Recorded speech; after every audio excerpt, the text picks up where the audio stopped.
Muzimu ki oguli mu paalamenti y'eggwanga Uganda ogulemeza ababaka abamu nga tebaagala kufuluma? Omuntu n'amala mu paalamenti okumala emyaka 3+ naye nga yalemezzaamu alaga nti akyabwagala. Leero nkuleetedde ku lisiti y'abano abantu abamu obamanye. Ebiseera ebisinga abamu batusinga n'emyaka. Emyaka gye bamaze mu paalamenti gitusinga n'emyaka. Ffe twatandika okutegeera nti bali mu paalamenti naye nga bo baaliyo nga tennaba na kuzaalibwa. Mu lisiti eno kamba kusomeremu bonna nkwena emyaka gye bamaze mu paalamenti. Nambemu ku lisiti yange. Of course, Moses Ali. Moses Ali amaze mu paalamenti emyaka mingi. Newankubadde nti paalamenti ye ebadde mu regime ez'enjawulo, regime ya Idi Amin Dada yagirimu. Okuwumulamu uko nga Obote 2 akomyewo, naye ate okuva mu Obote 2 netugenda mu Museveni naye n'addamu mu paalamenti neera.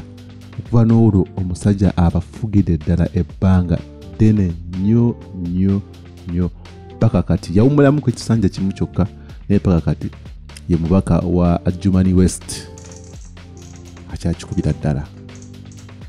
Naye kiki kyayagala mu paalamenti? Ku lisiti yange kuliko Jim Muhezi wano we Lujumbura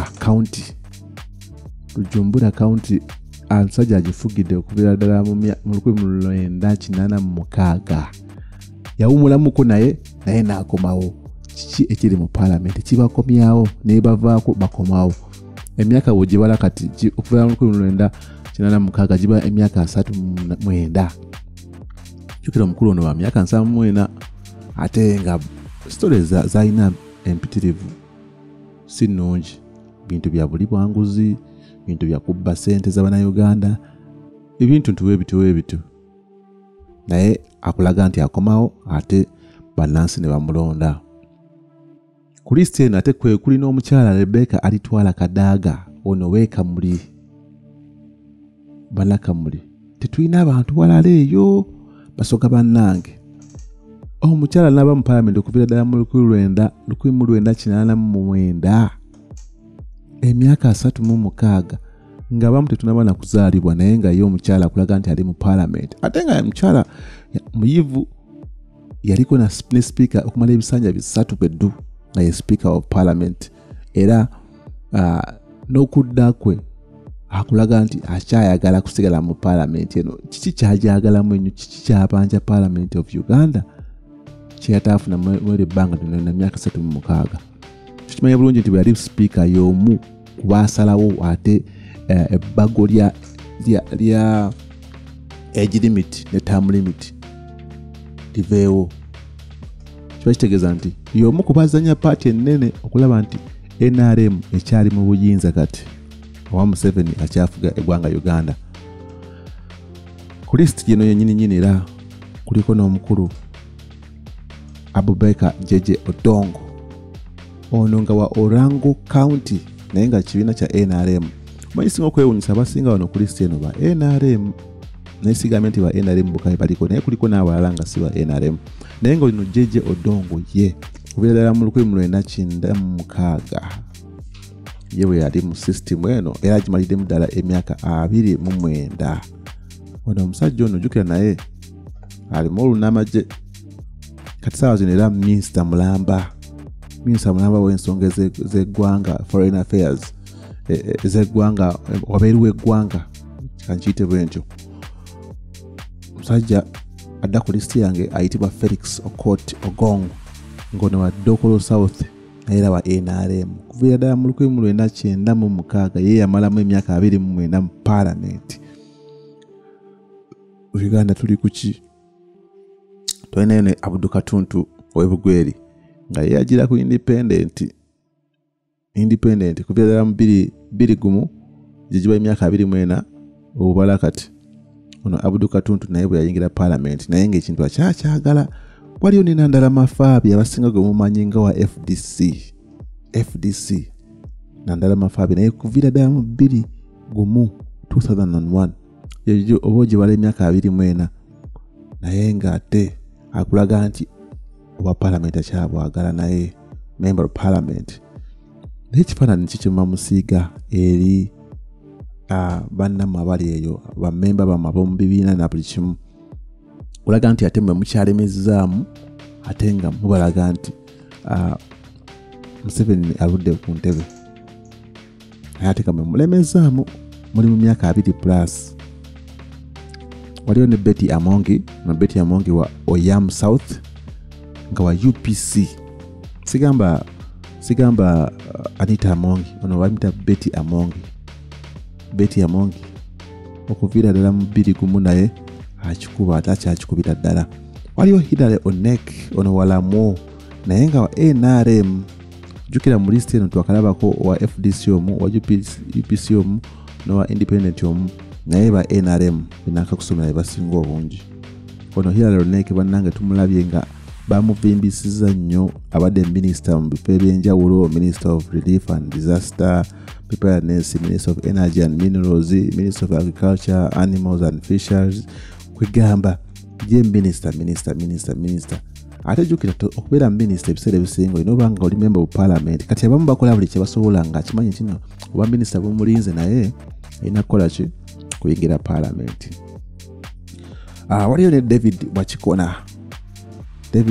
Wachikona naye owa NRM kubira ddala mu 2 ng'akikuba. Jennifer Namuyangu Woman MP Chibuku NRM naye still. Elijah Okupa ono wa Kasiro County Independent oyo naye akikubidde ddala era ne kati akyalimu kyewuunyisa. Jessica Lupo right now nga ya myuka president w'eggwanga nga ye woman MP we Katakwe naye wa NRM still. Waliyo Bintu Julia Bujenje County naye wa NRM. Bintu Julia naye wa 2, Jessica Lupo naye wa 2, bonna bali mu myaka 24. Ndoza bien kusomera ndozo labo na tedi akawansi wa myaka 2. Waliyo ne James Sababuturo wabufumbira East naye wa NRM kubira ddala mu 2 kati olabira ddala nti NRM ebegambye nti nange twagala ebisanja biveewo bakitegeeza olw'ensonga nti bano bonna bali mu bisanja 4+. Waliyo n'ab'ebitaano waliyo ab'omusanvu naye nga bonna bakyali mu parliament kozi boomaze mu parliament emyaka 36 bya bisanja bimeka bisanja 7 buli kisanja kya myaka 5. Waliyo James Sababutoro ye mu bagambye wabufumbira East NRM naye. Waliyo Bright Ramirama wa Isinjiro North oyo naye wa NRM bonna 24. Anifa Banjirana wa Mawogola South NRM oyo Anifa Banjirana Kawoya wa NRM naye amazeemu emyaka 24. Then omulala w'emyaka 24 ye Theodore Sekikubo wa Lwamiyaga County NRM.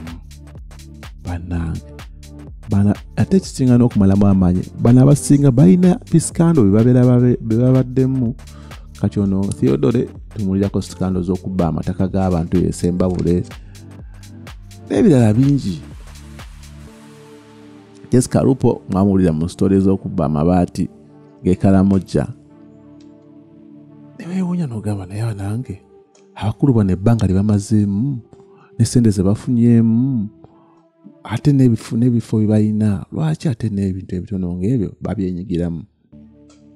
Okweyongerayo ku list tulinako ne Jimmy Akena ono wa Lira City East naye abatamumanyi ono ye mutabani w'omugenzi Milton Obote yali president wa Uganda era nga Jimmy Akena ono yali president wa UPC kubira ddala 2006 abadde mu parliament emyaka 19. Imagine emyaka gye 19 kuno yasazeewo n'agamba munnange akooye agenda ku resigning tagenda kudda. Era yavako n'akola ka video katambi obubaka bwe yasindika ng'agamba ajja kufaafagana ne Moz CDF Moz Kainerugaba ng'amugamba nti si ye first son yasoose naye yaliko mutabani wa president naye kati byafuka bikadde. Okweyongerayo mu list tulinako ne Peter Abraham Loki ono nga MP wa Kotido Municipality nga NRM era still kubeera mu 2006 myaka 19 naye. Waliwo wa Makuyu Mudimi wa Elgon County naye NRM kubeera mu 2006. Waliwo Barnabas Tinkasimire wa Buyaga West NRM kubeera mu 2006 ali mu parliament myaka 19 inaweza bisanja bina. Waliwo ne Matia Kasaija. Matia Kasaija mumanyi bulungi finance minister w'eggwanga myaka 89 egy'obukulu nga yali wa Buyanja County. Sajja naye amazemu emyaka 19 naye nga kyakikuba. Ate baagamba nti kino kisanja kye kisembayo nti akyalina okujjayo guno omulundi then alyoka awummule. Biki bino naye bye tuli mu ggwanga lino Uganda. Waliyo Chris Baryomus. Chris Baryomus yono member of parliament wa Kinkizi East. Bwe twogerera kati Minister Mulamba wa ICT and National Guidance. Ono yaliko era Minister of Health and General Duties. Kwigamba amazemu naye emyaka 19 kuva mu 2006. Chris Baryomus. Waliwo ne David Bahati nawe mumanyi wa Ndorwa West naye NRM. Yaliko Minister of Trade and Industry, n'abaako Minister of State and for Finance, Planning and Economic Development, n'abaako era Airman Chairperson, NRM Chairperson e Kabale. Ono omusajja naye akulaga nti akyali mu parliament era teweewuunya kumulaba ku ballot ng'akomyewo neera. Waliyo Winifred Niwagaba nga naye wa Ndorwa East. Naye ono ye wa independent ku luno naye ate naye akulaga nti va mu 2006 ali mu parliament ne kati akyagirimu. Kati tulinawo ne Frank Tumwebaze.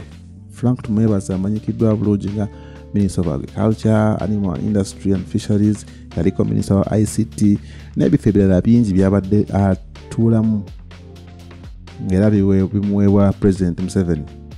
Ono tukimanyi nti wa NRM era ng'akikira abantu ba Kibaale East naye kuva mu 2006 naye ali mu nsiike eya parliament ateeseza ggwanga. Biki bateesa bino ebitaggwa? Kati ono ye mwalisagala muleka mabega. General Mulamba Kahinda Utafire. Kahinda Utafire tutwogerera bamuwumuzaamu kuba yawummulamuuko naye ate Minister Mulamba ono yamala mu parliament okuviira ddala mu 1996 banga linena abadde asigala ajja mu parliament. Jukira omusajja ono balwana mu ntalo Right Museveni. Amanyikiddwa mu scandals nyingi ez'amataka, embuya, diiru z'okutunda sukaari. Yaliko Minister Mulamba wa Internal Affairs, abaddeko Minister ow'ebintu bingi. Kwegamba envuyo nyingi z'abazaza awulikikamu ng'ez'okuba waliwo biliyoni ezaaliwo biliyoni 268 eza pension. Wanya akasimu k'abakadde abava mu bakoledde gavumenti okumala ebbanga eddene balina akasimu ke bawa. Naye kigambibwa omwami ono yazezza. Waliwo n'ettaka ery'emunyonyo. Ettaka ly'emunyonyo eryo nalyo bagamba naye yakinamu omukono. Ettaka lye babba emunyonyo. Kwigamba abantu nga bano tubalina bangi balemedde mu parliament ebbanga ddene, bali mu byobufuzi ebafuna ebifo by'abaminisita, ate okubulibwa enguzi, okubba amabaati, okubba ssente z'eggwanga n'ebirala bingi byonna tuwulira biri ku bantu bano. Lwaki balemedde mu parliament? Is it that parliament ye bafunira gaapu zino, okubba ssente zino oba okufunamu engeri gye bakifunamu? Twagala tumanye kiki ddala kiremesa abantu bali mu parliament. Lwaki tetufunayo omuntu ajja n'afuga ekisanja kimu n'agenda n'alekerako banne nabo ne bakola ki? Ne bafuga eggwanga bwe liyinza okukyuka, wabula okubeera ne faces zino bwe ziti day after day, year after year, term after term nga tewali kikyuka. N'eggwanga lyaffe bwe ligenda okuba nga terisobola kukyuka. Webale nnyo okuba ng'okyali ku DVC updates. Sigalako tube nga tukuweereza ne story nyingi ezisukkawo ne wano. Baagala nnyo. Sigala nze Van Crush.